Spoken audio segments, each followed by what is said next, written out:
चलिए, इस सेशन की सबसे पहली क्लास बायोकेमिस्ट्री से स्टार्ट की है। पहला चैप्टर जो है इसका काफ़ी छोटा है, तो आज और कल शायद 2 दिन के अंदर ख़त्म भी हो जाएगा।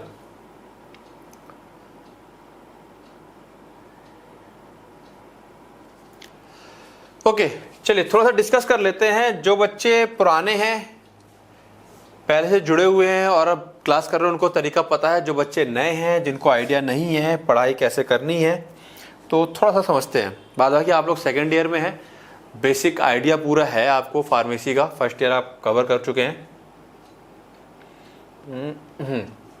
तो जब आप मुझसे जुड़ गए हैं, यानी क्लास आप लोगों ने कनेक्ट कर ली है, तो तरीका समझिए। जो लोग पुराने हैं उनको पता है, जो लोग नए हैं वो लोग समझें कि इसको पढ़ना कैसे है।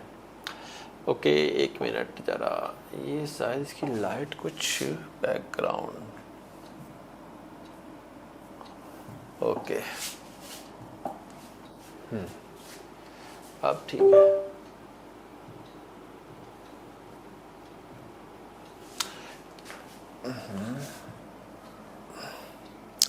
चलिए,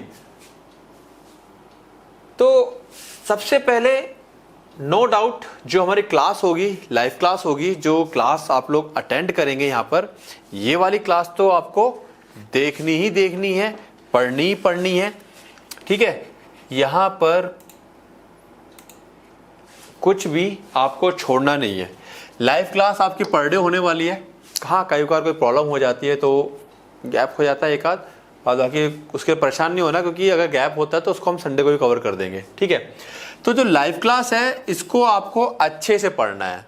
ठीक है, जो लाइव लेक्चर आप देखेंगे उसको डिटेल में जाना है इसमें। और ये जो लाइव लेक्चर है ये आप लोगों का रिकॉर्ड होकर के भी, जैसी क्लास खत्म होगी 10-15 मिनट के अंदर या आधे घंटे के अंदर रिकॉर्ड होकर के क्या हो जाएगा, अपलोड हो जाएगा। ठीक है ना, यानी कि कभी कोई क्लास मिस हो जाती है तो आप उसको बाद में भी देख सकते हैं। क्लियर है बातें? ठीक है, क्वेश्चन प्रैक्टिस की बात करूं तो जो भी यहाँ पे हमारे एक एक करके टॉपिक कवर होते जाएंगे, उसके ऊपर बेस्ड आपको क्वेश्चंस मिलने वाले हैं, जिसको कि आपको लिख करके प्रैक्टिस करनी है अगर आपको लिखने में प्रॉब्लम है तो। ठीक है, और इसके अलावा हर टॉपिक के बाद आपके पास यहाँ पर एमसीक्यू रहने वाले हैं। ठीक है, अच्छा, एमसीक्यू की एक खास बात रहेगी। ये एमसीक्यू आपके जो फार्मासिस्ट के एग्जाम है, मैंने फार्मेसी एग्जाम ये तो कवर करेंगे। यहाँ पर हम इसको थोड़ा सा एडवांस लेके चलने की कोशिश करेंगे, और जो एडवांस होंगे वो बता देंगे कि किस तरीके से एडवांस है। क्योंकि बहुत सारा बच्चा गवर्नमेंट एग्जाम की भी तैयारी करता है हर साल, और वो फिर सोचता है कि क्या करना है। कुछ नहीं करना, आंख बंद करके जो फर्स्ट ईयर आपने पढ़ा उसको पढ़ते रहिए, सेकंड ईयर जो आप पढ़ रहे हैं इसको पढ़ते रहिए, साथ साथ में ये वाले एमसीक्यू लगाते रहिए। इन्हीं एमसीक्यू के अंदर हम लोग थोड़ा सा एडवांस चल देंगे। ठीक है, वो डिफरेंशिएट रहेगा, तो आपकी जो गवर्नमेंट फार्मासिस्ट की प्रिपरेशन जो बच्चे करना चाह रहे हैं वो प्रिपरेशन भी उनकी साथ में ही होती रहेगी। ठीक है, बात क्लियर है? समझ में आई बात? इसके बाद जब एमसीक्यू लगा लेंगे, फिर आती है बारी पीवाईक्यू की। पीवाईक्यू के अंदर जो पीवाईक्यू के एमसीक्यू हैं और इसके जो क्वेश्चन हैं वो आप लोगों को सॉल्व करने हैं। मैं बाकायदा उसको सॉल्व करके उसके वीडियोस वगैरह अपलोड कर दूंगा। आप लोगों को खुद से अपने आप से भी सॉल्व करने, पहले आप खुद क्वेश्चन पेपर को सॉल्व कीजिएगा। नहीं समझ में आता है तो इसके जो वीडियोस वगैरह रहेंगे उसको आप देख सकते हैं। तो ये आपकी फाइनल प्रैक्टिस हो जाएगी। बात क्लियर होगी यहाँ तक? ठीक है, इसके बाद एक बड़ा मुद्दा आता है जो बहुत से बच्चों को क्लियर नहीं है कि सर पेपर हिंदी में देना है या इंग्लिश में। तो कुछ बच्चों के दिमाग में एक मिथ है, एक भ्रम है कि सर हिंदी में पेपर देने से नंबर कम मिलते हैं। हिंदी में पेपर देने से नंबर कम मिलते हैं, उसका रीज़न है क्योंकि आप लोग साइंस वाली हिंदी नहीं लिखते हैं। यहाँ जो अब मैं इस साल से लेक्चर ले रहा हूँ वो हिंदी और इंग्लिश मिक्स करके ले रहा हूँ मैं। हिंदी वाले बच्चों को इस बार फ़ायदा अच्छा वाला होने वाला है, क्योंकि उनको पूरा तरीका और पैटर्न समझ में आएगा कि हिंदी में लिखना कैसे है। ठीक है, अभी मैं पढ़ाऊंगा तो आपको समझाता चलूंगा। तो पेपर हिंदी में दो या इंग्लिश में फ़र्क नहीं पड़ता, नंबर अच्छे ही आते हैं। बस हिंदी में अगर आपने लिखा है या इंग्लिश में लिखा हुआ है, कई बार बच्चे कहते हैं सर लिखा बहुत नंबर नहीं मिले। तो बेटा लिखने का थोड़ा सा तरीका है, कुछ साइंस के टर्म्स हैं। बिल्कुल ही अपनी एक नॉर्मल भाषा में आंसर नहीं लिखा जाता है, थोड़े बहुत तो साइंस के टर्म्स आपको इस्तेमाल करने पड़ेंगे। यानी कि पढ़ते रहिए, बाद बाकी सब ओके है। इवन किसी बच्चे को डाउट है तो वो लोग अभी क्वेश्चन की प्रैक्टिस करेंगे बाद में, और उस क्वेश्चन को मुझे व्हाट्सएप कर देना, मैं चेक करके बता दूंगा। और एक चीज़, एक व्हाट्सएप ग्रुप में आज तैयार कर दूंगा, आज या कल के अंदर उसका मैसेज पिन कर दूंगा लिंक को, तो जो भी बच्चे सेकेंड ईयर के हैं वो उस लिंक के थ्रू ग्रुप में क्या हो जाएंगे, ऐड हो जाएंगे। ठीक है, तो ये बेसिक पढ़ने का तरीका अभी तक आप कैसे भी पढ़ते आए हैं, लेकिन अगर मुझसे जुड़ गए हैं तो आप इसी चीज़ को फॉलो कीजिए। इस चीज़ को अगर आप फॉलो करते हैं तो 95% से अबव की गारंटी हमारी है, आएंगे 100% इसलिए नहीं बोलता, वैसे तो मैं 100% बोल सकता हूँ पूरा नंबर आएगा। 95% इसलिए कि बच्चा कई बार कुछ ना कुछ गड़बड़ कर देता है, प्लस कुछ क्वेश्चन 1 से लेके 5 नंबर के कई बार कुछ क्वेश्चंस ऐसे आते हैं कि बिल्कुल ही अलग आ जाते हैं, तो वो एक्सेप्शन रहता है। ठीक है, स्टार्ट करें बायोकेमिस्ट्री। तो अब बायोकेमिस्ट्री को डायरेक्ट स्टार्ट कर रहे हैं। फार्मेसी के बारे में आप समझ चुके हैं फर्स्ट ईयर में कि भाई फार्मेसी क्या होती है, तो यहाँ पर मैं फार्मेसी को एक्सप्लेन नहीं कर रहा, फर्स्ट ईयर वाले बच्चों के लिए किया था। तो डायरेक्ट हम चलते हैं बायोकेमिस्ट्री। बायोकेमिस्ट्री यानी कि जैव रसायन, हिंदी। ठीक है, मैंने क्या कहा, इस बार हिंदी वाले बच्चों की शिकायत दूर होने वाली है।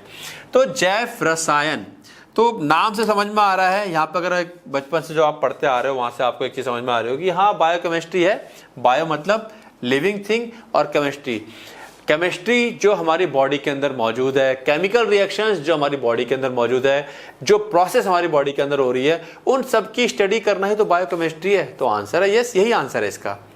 ठीक है, आंसर यही है। ठीक है ना, chemical process with in body के अंदर और रिलेटेड टू लिविंग ऑर्गेनिज्म, या जो लिविंग ऑर्गेनिज्म से संबंधित हैं। ठीक है, बात समझ में आई। जैव रसायन जीवित प्राणियों के भीतर तथा उनसे संबंधित होने वाली रासायनिक प्रक्रियाओं का अध्ययन है। अब यहां पे देखो, बच्चा हिंदी में अगर लिखता है तो कैसे लिखता है, एक बात बताऊं मैं। जैव रसायन, पहली बात तो जैव रसायन बहुत से बच्चों को पता नहीं होता है। ठीक है, वो लिखते हैं सीधा बायोकेमिस्ट्री, जो इंसानों के अंदर, वो ऐसे लिखते हैं। कॉपी देखिए मैंने, बायोकेमिस्ट्री इंसानों के अंदर होने वाली जो प्रक्रियाएं हैं या रासायनिक प्रक्रियाएं हैं उनको कहते हैं। मतलब एक ऐसी भाषा में बच्चा लिख रहा है। मैसेज तो टीचर को मिल गया कि हाँ बच्चा समझ रहा है क्या चीज है, बट लैंग्वेज बच्चे की चली जाती है। तो हिंदी में भी अगर आपको स्कोर करना है तो जो हिंदी की लैंग्वेज है बेटा, है ना, उसको ध्यान देना पड़ेगा। बात समझ में आई। दूसरा हम इसको कह सकते हैं, it is the chemistry of life. Life की केमिस्ट्री यही बोल सकते हैं।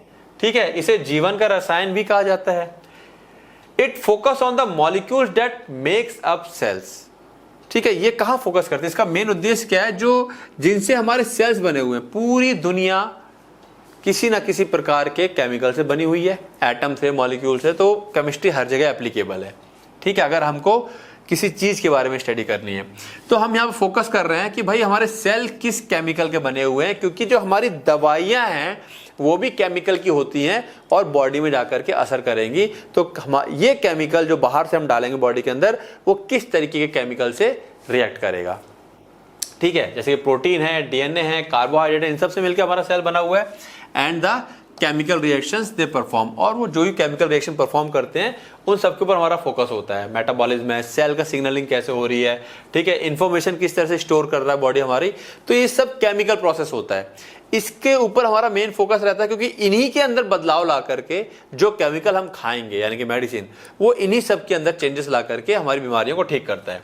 ठीक है, तो यह कोशिकाओं को बनाने वाले अणुओं जैसे प्रोटीन, डीएनए, कार्बोहाइड्रेट और लिपिड तथा उनके द्वारा संपन्न की जाने वाली रासायनिक अभिक्रियाओं जैसे चयापचय, कोशिका संकेतन और आनुवांशिक सूचना का संग्रह व संचरण, ठीक है, ये इसके अंदर आया था, किसी अभिक्रियाओं से ये सब मतलब है, का अध्ययन करता है। हिंदी वाले बच्चे फोकस दें, जो बच्चे हिंदी हैं, कि हिंदी में जब आपका थोड़ा सा इस तरीके से आप हिंदी की लैंग्वेज लिखेंगे तो फिर आपको नंबर अच्छे मिलेंगे। बाद बाकी जो बच्चे इंग्लिश लिख रहे हैं तो इंग्लिश में लिखते वक्त वो लोग क्या करना है, थोड़े से वर्ड्स, मेटाबॉलिज्म, सेल सिग्नलिंग, ये टर्म्स का थोड़ा सा ध्यान रखना है। ठीक है, और देखिए क्या है बायोकेमिस्ट्री।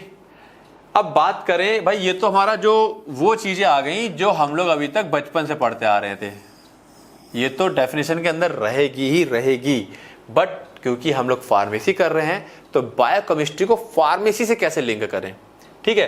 तो in reference to pharmacy, pharmacy के रेफरेंस में अगर बात करें, it is about understanding how drugs interact with the body's internal chemistry. दवा किस प्रकार बॉडी की जो बॉडी के अंदर की जो केमिस्ट्री है, जो केमिकल्स है, उनसे किस तरीके से इंटरेक्ट करता है। देखो रिएक्ट नहीं है, इंटरेक्ट है वर्ड। अब यहां कई बच्चे लिखते हुए लिख देते हैं कि how drug react with the body. अरे रिएक्ट नहीं कर रहा, इंटरेक्ट।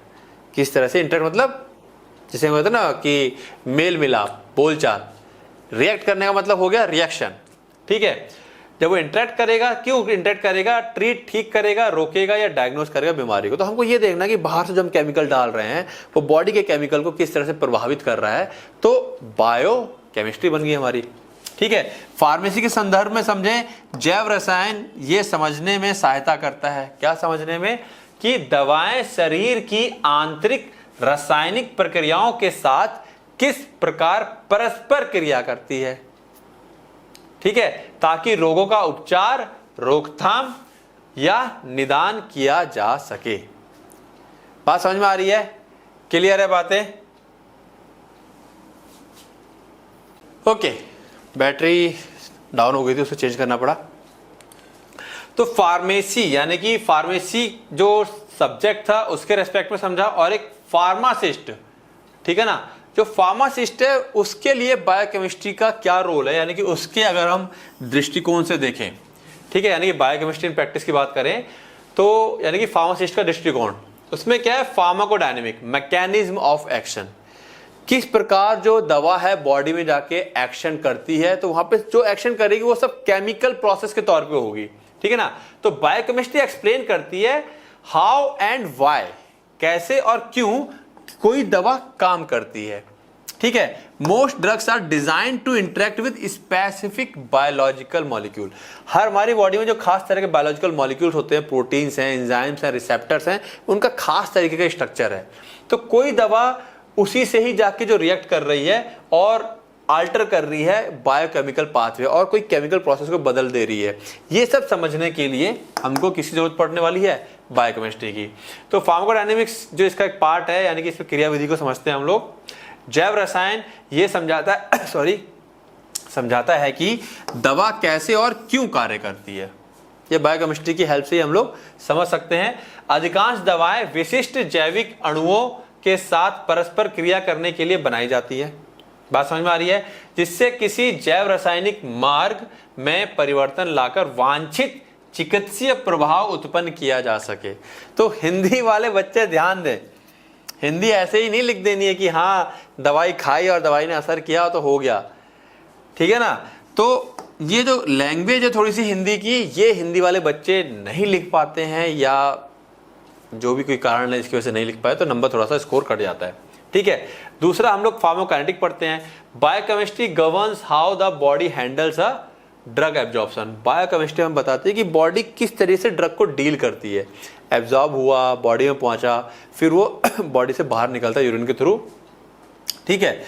तो क्या कह रहा है, जैव रसायन ये नियंत्रित करता है कि शरीर किसी दवा को किस प्रकार संभालता है। हमारी बॉडी के अंदर जो केमिकल्स हैं, बाहर से आने वाले केमिकल को किस तरह से वो डील करेगा, संभालेगा, यानी कि एब्जॉर्प्शन, वितरण, उपापचय, मेटाबॉलिज्म और उत्सर्जन, एक्सक्रीशन, बॉडी से कैसे बाहर निकलना है, ये हमारी बॉडी का जो केमिस्ट्री है वो डिसाइड करेगी, ठीक है। तो यानी कि फार्मासिस्ट के पर्सपेक्टिव से देखें तो डायनेमिक्स आ गया, काइनेटिक्स आ गया। तीसरा है ड्रग डिजाइन। अब हमको ड्रग को डिजाइन भी इस तरीके से करना है कि वो हमारी बॉडी के केमिकल से सही तरीके से पॉजिटिव वे में इंटरेक्ट करे, पॉइजन की तरह इंटरेक्ट ना करे, ठीक है।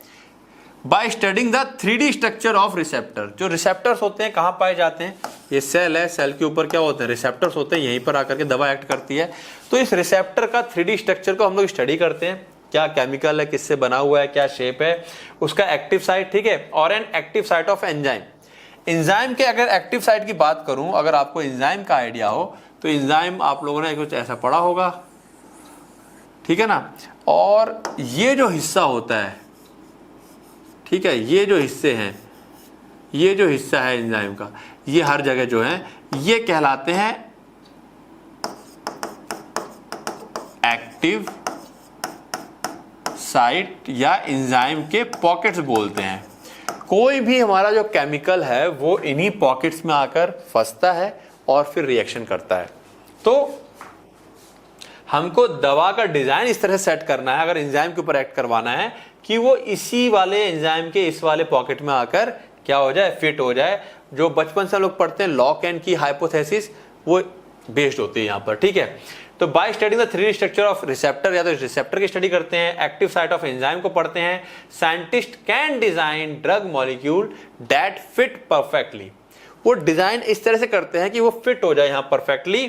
ठीक है, और ensure higher efficiency and fewer side effect, जिससे कि दवा का जो असर है वो बहुत ज्यादा हो और उसके साइड इफेक्ट थोड़े हों। ठीक है, हिंदी में देखें अगर क्या बोल रहा है, औषधि अभिकल्पन है ना, डिजाइन को कहा जाता है रिसेप्टर की त्रिआयामी 3D संरचना। देखो हिंदी में लिखना है तो हिंदी के शब्द समझो, और अब आप लोगों के लिए आसानी कर दी है मैंने, हिंदी लेकर के आ गया हूं। ठीक है, अच्छा हाँ, एक चीज मैं आप लोगों को और बता दूं, मैं अगर किसी बच्चे को मन में कोई कंफ्यूजन हो, सवाल शायद आ रहा होगा, ये जो नोट्स है लाइव क्लास वाले, हिंदी इंग्लिश साथ में चलने वाले हैं, ये वाले नोट्स भी अवेलेबल रहेंगे आप लोगों के पास। इसके अलावा सिर्फ और सिर्फ इंग्लिश वाले नोट्स अलग वो रहेंगे आपके पास, और हिंदी वाले नोट्स वो अलग रहेंगे आपके पास, क्योंकि बहुत से बच्चे इंग्लिश वाले वो हिंदी नहीं चाहते हैं तो इंग्लिश के नोट्स उनको अलग मिलेंगे, बहुत से हिंदी वाले बच्चे इंग्लिश नहीं चाहते तो उनको हिंदी के नोट्स अलग मिलेंगे। जिसको कंबाइन पढ़ना है वो ये नोट्स से आराम से पढ़ सकता है। ठीक है, ओके, तो कहाँ थे हम लोग, हाँ, त्रिआयामी संरचना या एंजाइम के सक्रिय स्थल एक्टिव साइट का अध्ययन करके वैज्ञानिक ऐसी दवा अणुओं का निर्माण करते हैं जो उनसे सटीक रूप से जुड़ सके, सही से जुड़ सके, जिससे दवा की प्रभावशीलता बढ़ती है या दुष्प्रभाव कम होते हैं। ठीक है, इंग्लिश की हिंदी आ गई यहाँ पर। जो बच्चों को हिंदी इंग्लिश दोनों समझ में आती है उनके लिए बहुत आसान होने वाला है, एक बार पढ़ लेंगे फिर दोबारा जरूरत नहीं पड़ेगी।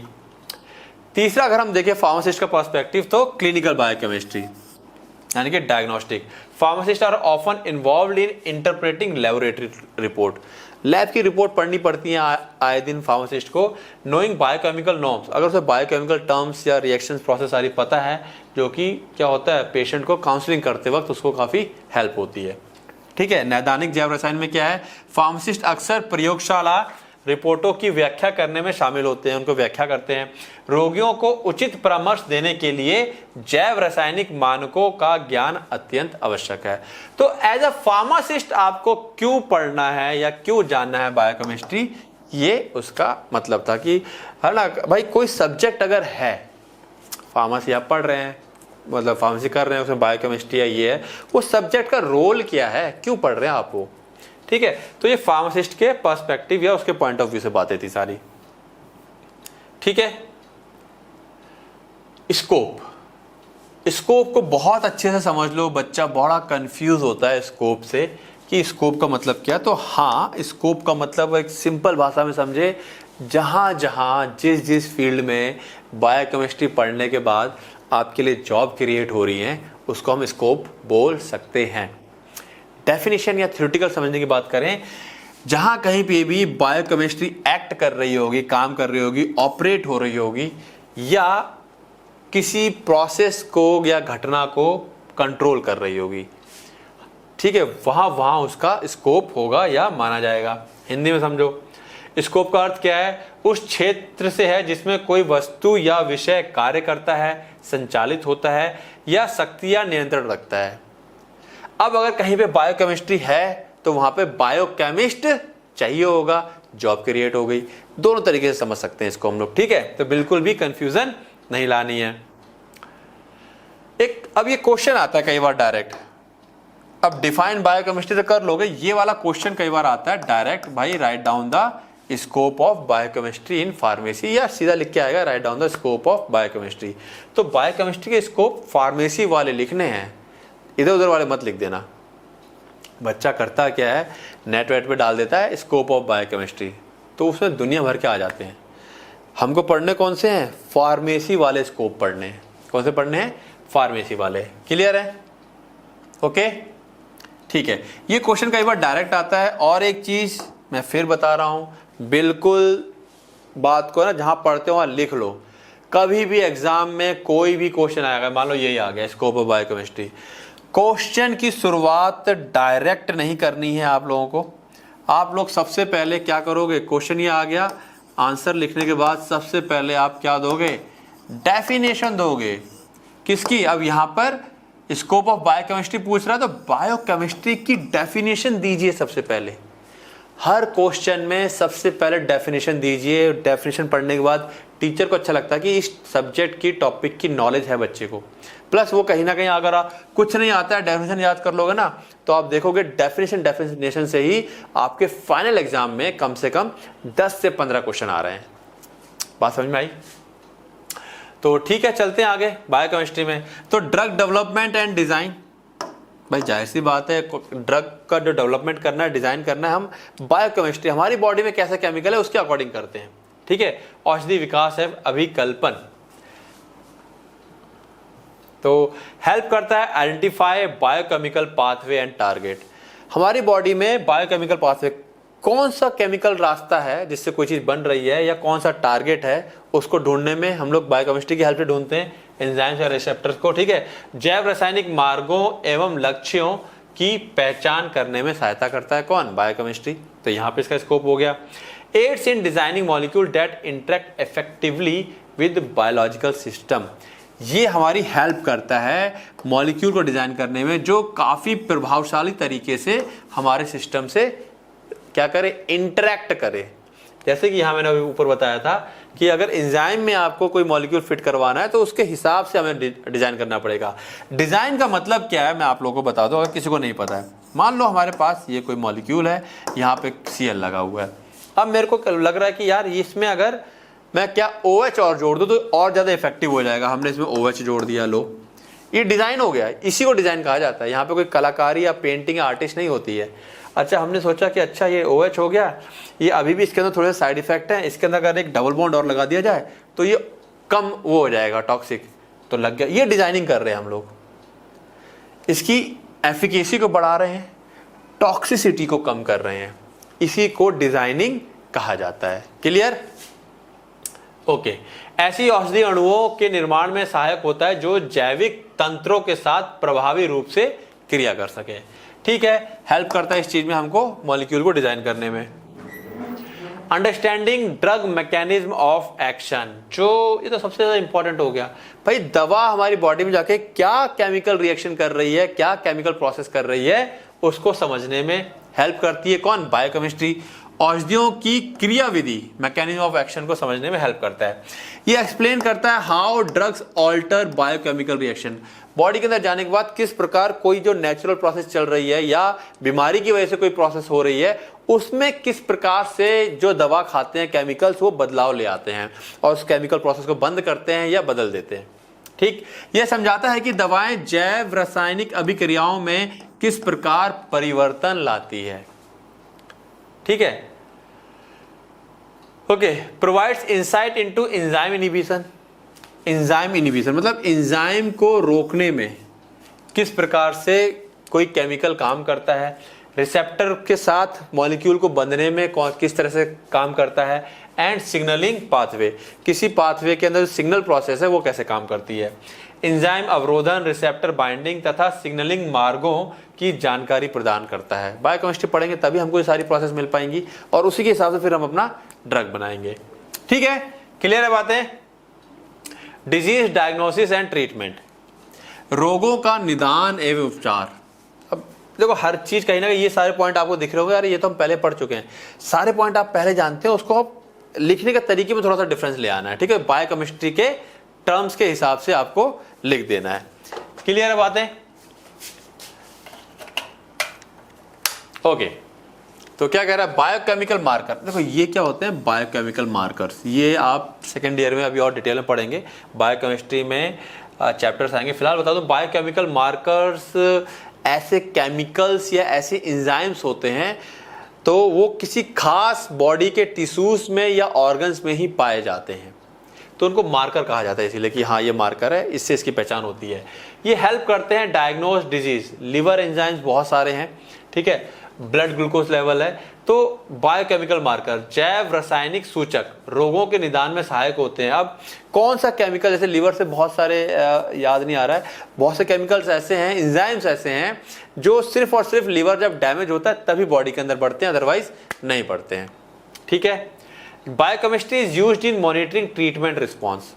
ठीक है, ट्रीटमेंट का रिस्पॉन्स कैसा आ रहा है उसको मॉनिटर करने के लिए बायोकेमिस्ट्री जरूरत पड़ती है। उपचार के प्रति रोगी की प्रतिक्रिया की निगरानी में जैव रसायन का उपयोग किया जाता है। ठीक है, तो सिंपल सिंपल चीजें हैं। अगर ये बात आपको समझ में आती है तो थोड़ा सा आप इसको अपनी लैंग्वेज में भी ट्विस्ट करके लिख सकते हैं। फार्माकोजेनोमिक एंड पर्सनलाइज्ड मेडिसिन, आने वाला फ्यूचर यही है। अगर कोई बच्चा पढ़ना, आगे जाके पढ़ना ही चाहता है तो इस वाली फील्ड में आगे चले जाना, बहुत बहुत बहुत ज्यादा इसका। ओके, लाइट चली गई थी। फार्माकोजेनोमिक्स एंड पर्सनलाइज्ड मेडिसिन जो मैं बता रहा था करके कि आने वाले टाइम का फ्यूचर इसी का है, क्योंकि हर इंसान को जो प्रॉब्लम होती है, और मतलब बीमारी सेम है लेकिन उसकी बॉडी के ऑर्गन कैसे काम कर रहे हैं और किस तरीके से उसकी बॉडी किसी दवा को रिस्पॉन्स करेगी, ये हर इंसान का अलग होता है, क्योंकि उसका जेनेटिक मेकअप अलग होता है। क्लियर है बातें? बात समझ में आ रही है?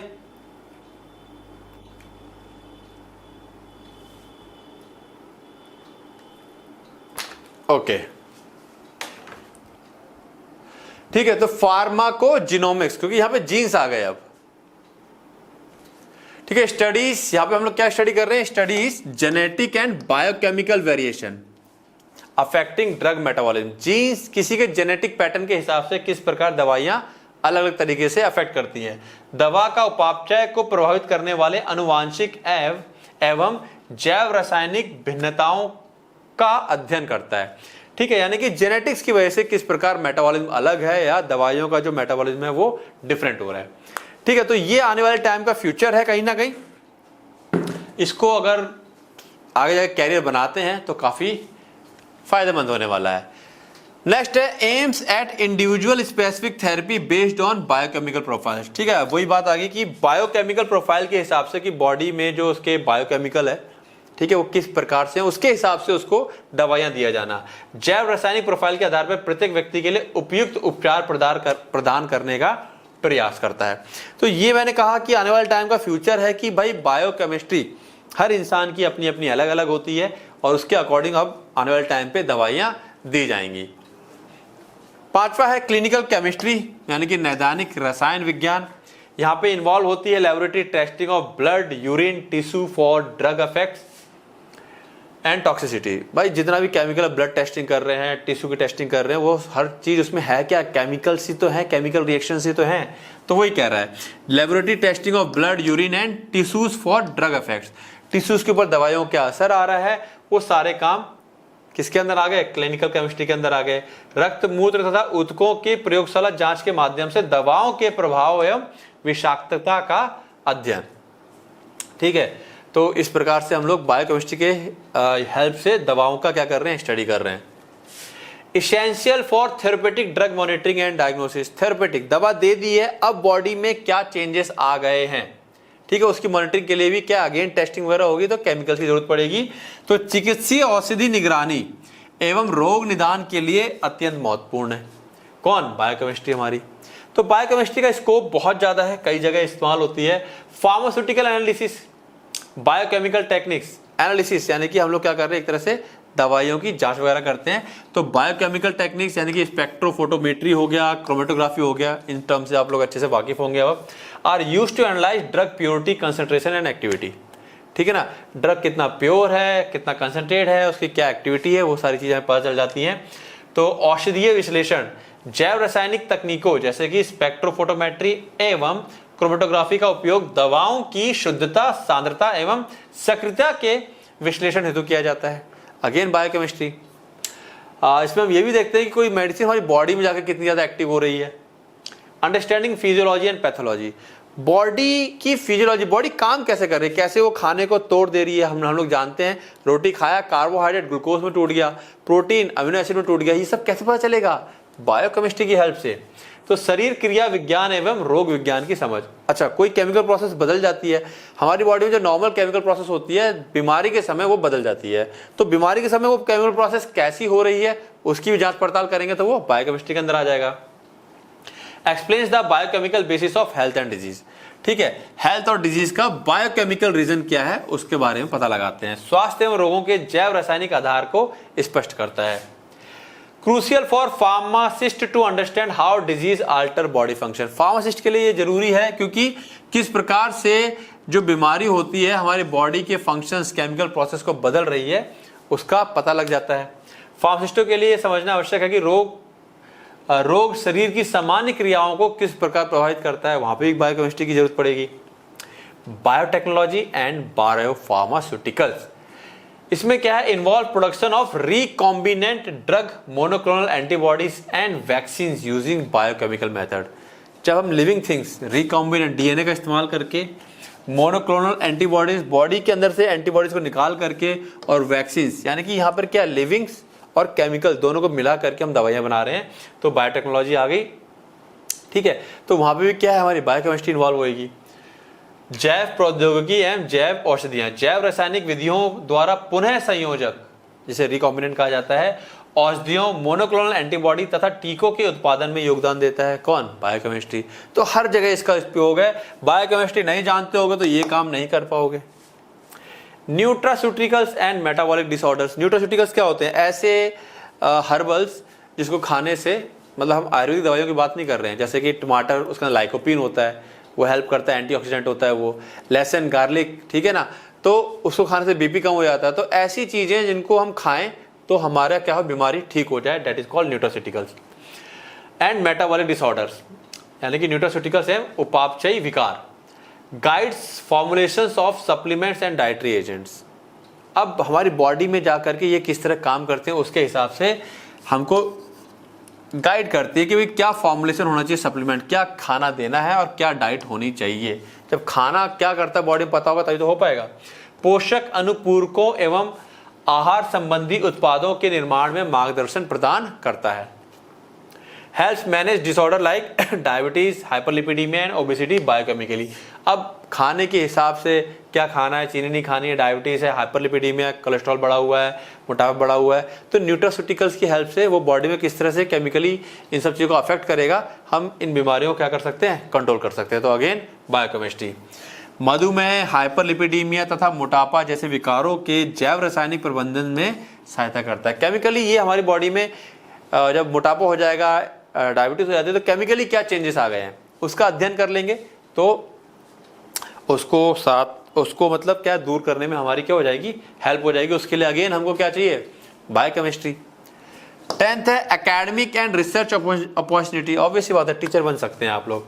Open career in drug research, teaching, lab testing, clinical trials based on biochemical principles. जो बायोकेमिकल प्रिंसिपल्स के आधार हैं, क्लिनिकल ट्रायल्स वगैरह, वहां पे आप जॉब कर सकते हैं। शैक्षणिक एवं अनुसंधान अफसर, जैव रासायनिक सिद्धांतों के आधार पर औषधि अनुसंधान, अध्यापन, प्रयोगशाला परीक्षण एवं नैदानिक परीक्षण, ठीक है ना, नैदानिक यानी क्लिनिकल ट्रायल्स में कैरियर के अवसर प्रदान करता है। तो उम्मीद है आप लोगों को स्कोप समझ में आया होगा। 11th है टॉक्सिकोलॉजी एंड ड्रग सेफ्टी। किस लेवल के बाद, मान लो पैरासिटामोल खाया 500 mg, 600 mg, 1500 mg, किस लेवल के बाद वो क्या कर देगा, टॉक्सिक, जहर बन जाएगा हमारे लिए। तो ड्रग की सेफ्टी यानी कि बायोकेमिकल बॉडी के अंदर जाके हो रहा है तो वो भी बायोकेमिस्ट्री के अंदर आ जाता है। विश्व विज्ञान और औषधि सुरक्षा, biochemical mechanism of drug toxicity, कितनी डोज में जाकर के हमारे कौन से बायोकेमिकल प्रोसेस को वो अफेक्ट करता है। जैसे कि paracetamol induced liver damage, paracetamol की वजह से जनरली क्या लीवरी डैमेज होता है ओवरडोज में, तो उसका एक एग्जांपल दे दिया है। दवाओं की विषाक्तता के जैव रासायनिक तंत्रों का अध्ययन करता है, जैसे पैरासिटामोल द्वारा उत्पन्न यकृत क्षति, यकृत लिवर होता है। एंटीडोट डेवलपमेंट, कोई दवा खाई, उसने हमारे रिसेप्टर एंजाइम को डैमेज कर रहा है, तो कौन सा दूसरा केमिकल दे दें कि वो उसकी बाइंडिंग को रोक दे, यानी कि केमिकल हमारे रिसेप्टर से ना बंध पाए, हमारे एंजाइम से ना बंध पाए। ठीक है, तो प्रतिविष एंटीडोट कहा जाता है कि विकास में सहायता करता है, जैसे पैरासिटामोल की अधिक मात्रा के उपचार हेतु एन एसिटाइल सिस्टीन। तो एंटीडोट बनाने के लिए भी हमें, क्योंकि हमारी बॉडी में जाकर के वो किस तरह से एक्ट करेगा, तो बायोकेमिस्ट्री, तो जहाँ जहाँ केमिस्ट्री और जहाँ जहाँ हमारे लिविंग ऑर्गेनिज्म जुड़ रहे हैं वहाँ सब बायोकेमिस्ट्री हो जाती है। और ये सारे फील्ड, इतना मुझे पता है, सारे फील्ड आप लोगों को पता है, बस लिखने के पॉइंट आप लोगों को नहीं पता है। तो उम्मीद है जो बच्चे हिंदी वाले हैं उनको बात समझ में आ गई होगी, हिंदी में लिखने के तरीके। अब आपको लगेगा सर ये तो बड़ा टफ है, हिंदी में टफ होता है, बट हाँ कुछ लोगों के लिए नहीं होता है। बस लिखने का तरीका आपको समझना है, बिल्कुल अपनी लैंग्वेज में नहीं लिखना है, थोड़ा सा आपको साइंस की लैंग्वेज का यूज करना है। ठीक है, आज के लिए इतना रखते हैं।